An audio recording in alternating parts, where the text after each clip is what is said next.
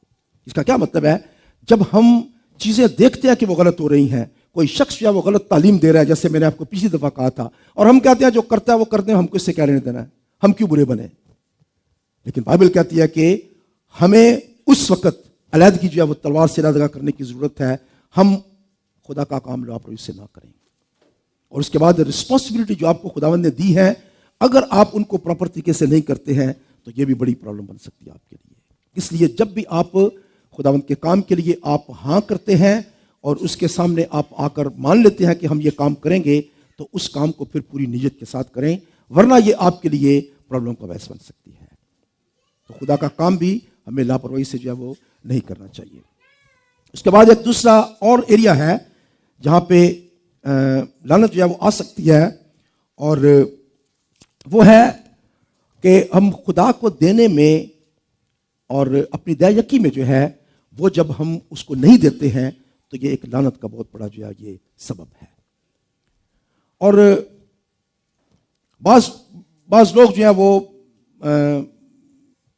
دیا یکی کے بہت خلاف ہوتے ہیں اور یہ کہتے ہیں کہ جی دیا یکی ہم کیوں دیں جی، یہ تو لوگ کھا جاتے ہیں، یہ کر جاتے ہیں، وہ کر جاتے ہیں. تو یاد رکھیں کہ خدا کے آپ انتظام کو تبدیل نہیں کر سکتے ہیں. آپ اس کو دیں یا نہ دیں، خدا کو پیسوں کی ضرورت نہیں ہے. خدا نے آپ کو زندگی دی ہے، آپ کو اس نے سانسیں دی ہیں اس نے، اور زندگی کی ہر چیز آپ کو پرووائڈ کرتا ہے. کیوں اس نے انسان کے ساتھ کیا؟ یہ اس کی محبت ہے جو انسانوں کے ساتھ ہے، جس کی وجہ سے وہ آپ کو سب کچھ دیتا ہے. اور اس کے بدلے میں خداوند جو ہے وہ آپ سے کیا چاہتا ہے کہ آپ اس کو دیں، آپ اس کو دیں. اور اگر ہم وہ نہیں دیتے ہیں تو خدا اس بات سے خوش نہیں ہوتا ہے. تو اگر آپ میرے ساتھ دیکھیں پرانے عہد نامے کے آخری تین نبی زکریا اور ملاکی اور حجی، یہ تینوں کو خدا نے اس لیے بھیجا کہ بنی اسرائیل قوم نے بھی جو ہے وہ خدا کو دینے کا کام جو ہے وہ بند کر دیا تھا. تو ایک نبی نہیں بھیجا. کتنے نبی بھیجے ہیں؟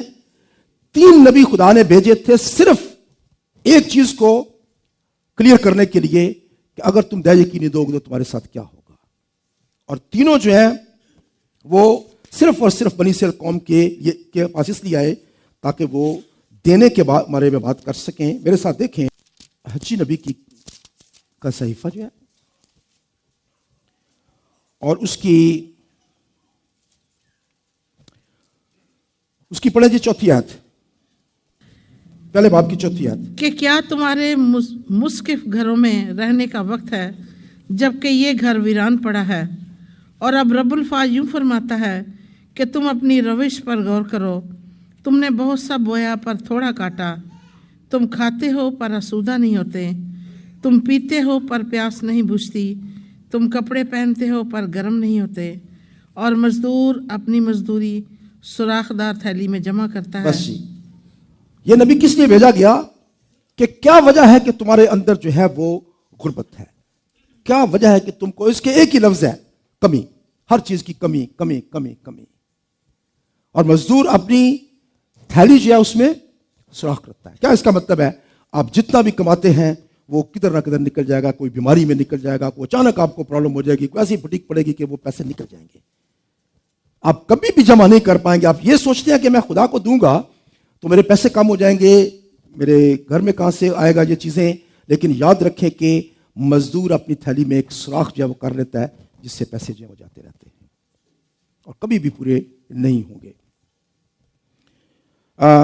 اس کے بعد 9ویں آیت میں لکھا ہے تم نے بہت کی امید رکھی اور دیکھو تھوڑا ملا، اور جب تم اسے اپنے گھر میں لائے تو میں نے اسے اڑا دیا. کس نے اڑا دیا؟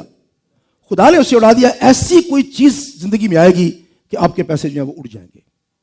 کوئی فراڈ کر کے لے جائے گا، چوری ہو جائیں گے، دھوکہ ہو جائے گا، کچھ بھی ہو جائے گا.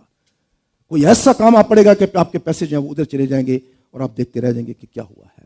تو آخری 3 نبی جو ہیں یہ خدا نے جو ہے یہ اسی لیے بھیجے تاکہ بنی اسرائیل قوم کو اس کے بارے میں جو ہے وہ بتا سکیں. اور ملاکی جو ہے وہ اپنے 3 باب میں وہ لکھتا ہے 8ویں آیت سے پڑھیں جی. کیا کوئی آدمی خدا کو ٹھگے گا؟ پر تم مجھ کو ٹھگتے ہو اور کہتے ہو ہم نے کس بات میں تجھے ٹھگا؟ دہ یکی اور ہدیہ میں. پس تم سخت ملعون ہوئے کیونکہ تم نے بلکہ تمام قوم نے مجھے ٹھگا. بس جی تو تھوڑے سے ملعون ہوئے، ہاں سخت ملعون ہوئے. تم نے مجھے ٹھگا، پس تم سخت ملعون ہوئے کیونکہ تم نے نہیں بلکہ تمام قوم نے مجھے ٹھگا. اب خدا کیوں کہتا ہے مجھے ٹھگا بھائی؟ ہاں کیا ہم خدا کو ٹھگ سکتے ہیں؟ اب خدا ٹھگنے سے کیا مراد ہوتی ہے؟ بتائیں ذرا ٹھگنے کا کیا مطلب ہے؟ ٹھگ کبھی دیکھا آپ نے؟ ٹھگ کیا کرتے ہیں؟